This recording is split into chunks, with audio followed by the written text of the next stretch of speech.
Hello, and welcome to a summary of the times, 1900 through 1910. At the start of the new century, life in the United States was, in many ways, very different than it is now.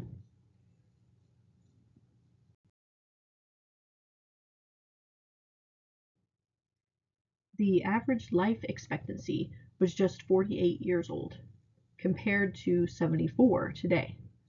A mother of four had a 50-50 chance that one of her children would die before the age of 5, and half of children were expected to have lost a parent before the age of 21.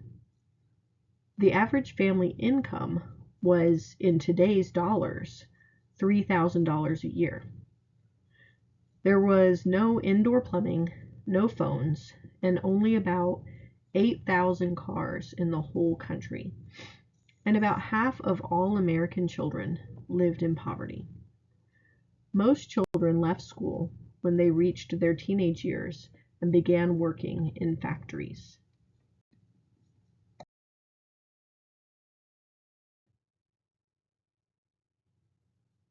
A great shift in population began. More and more people began moving from the East Coast to the Sun Belt region.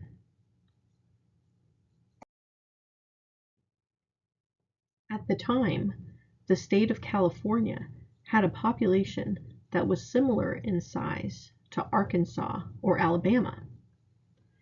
This trend continued throughout the 20th century, making cities like Houston, Phoenix, and San Diego larger than Boston, Cleveland, and St. Louis.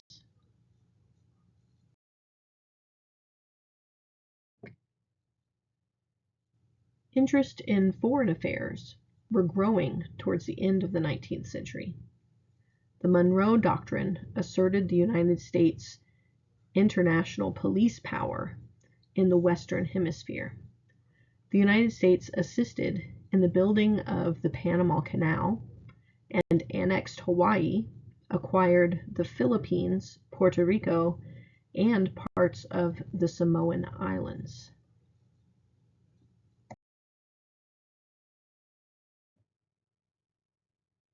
With the new century came great excitement over new advances in many different fields. In February of 1900, Kodak introduced the Brownie camera. This simple cardboard box was the first snapshot camera. Priced at just $1, it made the photograph accessible to the masses. In 1902, musicians began using Edison's phonograph and gramophones to record and sell their music to a wide audience. Singer Enrico Caruso was the first to do this, followed by many other well-known popular performers, such as Scott Joplin, who published The Entertainer that same year. W.C. Handy and Ma Rainey published and performed their first songs in this decade. In other entertainment, The Great Train Robbery became the first narrative silent film. This 1903 film by Edwin S. Porter was historic for its use of cross-cutting, location shooting, and close-ups, and it revolutionized the film industry.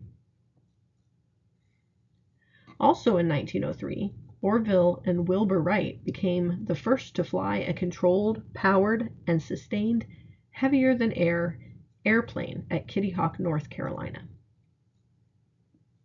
In art, the world was introduced to Cubism when painter Pablo Picasso paints Les Demoiselles d'Avignon, though he was hesitant to display the work to the public, and it mostly went unseen until 1916. And in 1908, Henry Ford begins production of the Model T, which will aid in making the world a smaller place for the average person.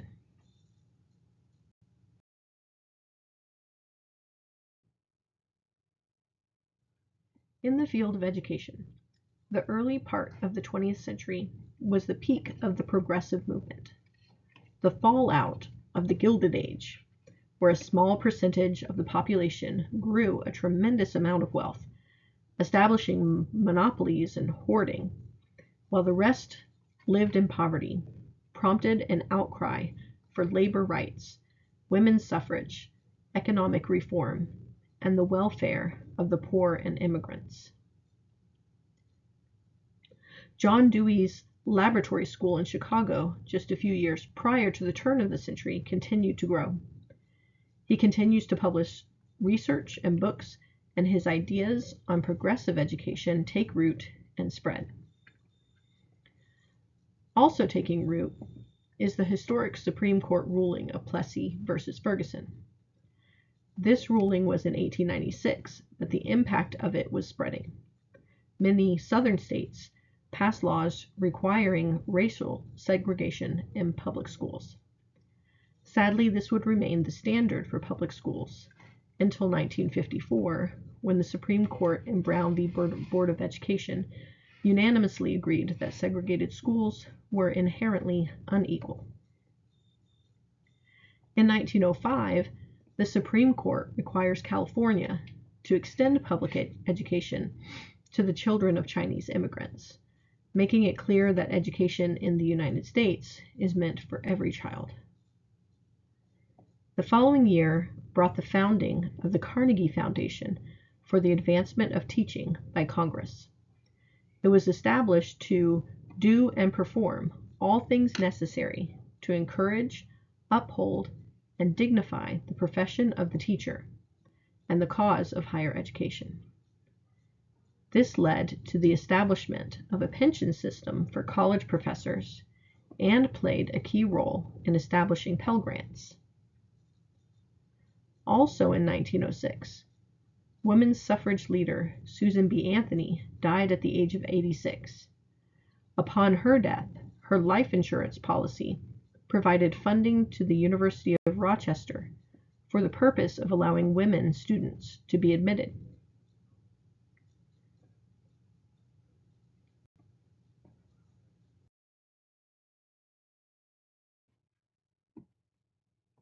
This decade came with a great deal of confusion and discourse in the world of music education. Echoing the debate in general education, music education was teetering between the traditional subject-centered approach to teaching music and the new child-centered approach taught by Dewey. And this debate continues today.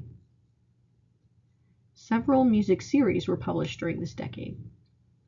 These include the Laurel Music Reader in 1900, which offered high-quality folk songs and composed songs, the Harmonic Course in Music in 1903, the Melodic Course in Music in 1906, and the new Educational Music Course, also in 1906.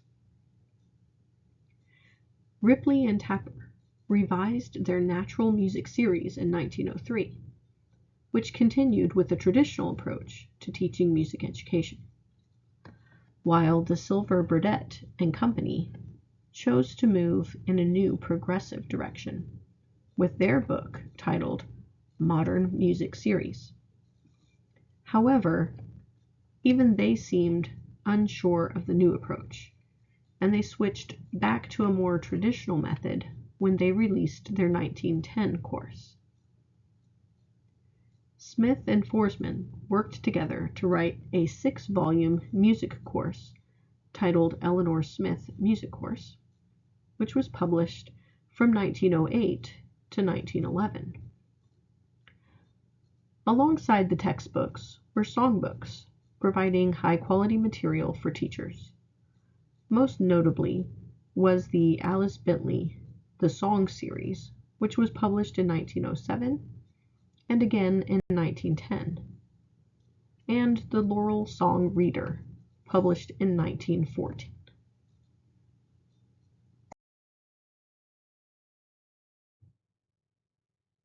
Some notable names that we find during this decade in music education are Francis Eliot Clark, who would often teach more than just music performance. She would add some short lectures about music appreciation or music history before her choir rehearsals.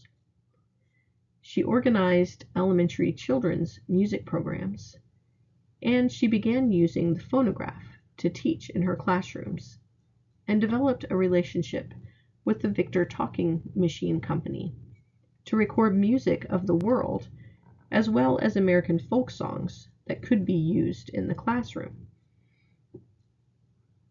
Thaddeus P. Giddings believed that exposing children to as much written music as possible would help promote music literacy. He encouraged teachers to teach hundreds of songs to young children by rote and gradually introduce the solfege.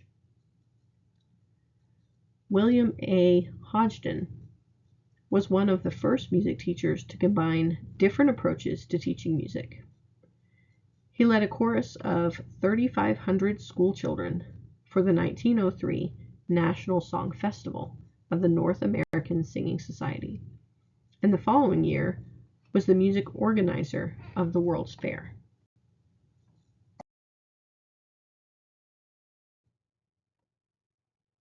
In 1900, Philip Hayden established the publication School Music Monthly.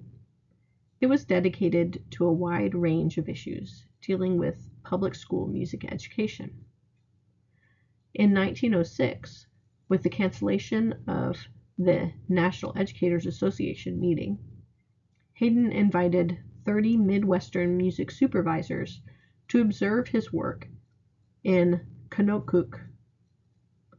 104 music supervisors from 14 states showed up to the meeting.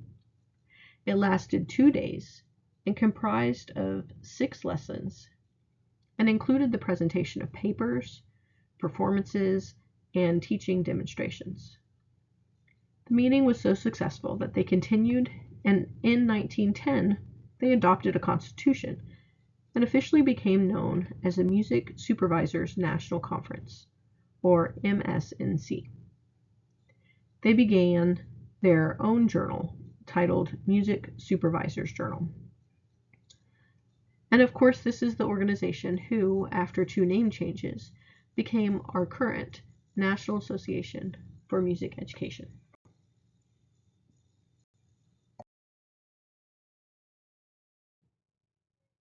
Thank you for listening. I hope you enjoyed this 1900 to 1910 summary of the times.